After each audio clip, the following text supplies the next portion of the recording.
Ils se sont cachés le visage, une manière de protester, tous unis contre la loi 62. Loi qui interdit le port du voile dans tous les services publics. Warda Naili est de confession musulmane. Elle se sent trahie par le gouvernement. J'ai voté pour les libéraux parce que j'ai pensé que justement, ils allaient respecter notre dignité à nous. Reste encore à appliquer cette loi.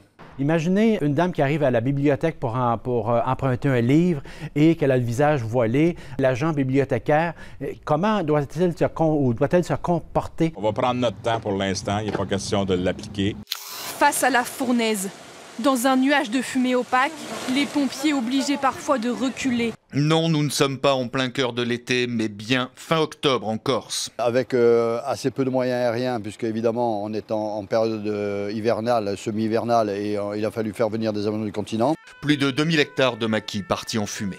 Les rafales à plus de 120 km/h charrient les cendres et même des souches incandescentes qui menacent les maisons. Là, il vient de tomber là, sur la route. Qu'est-ce que vous voulez que je fasse?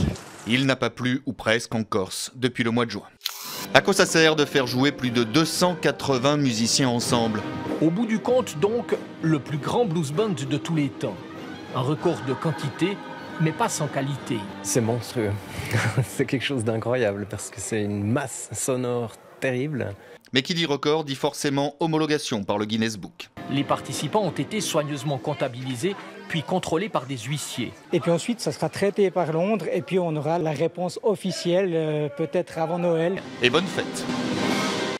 Comment on fait les chambres des morts, un petit peu voir comment ça se passe ici.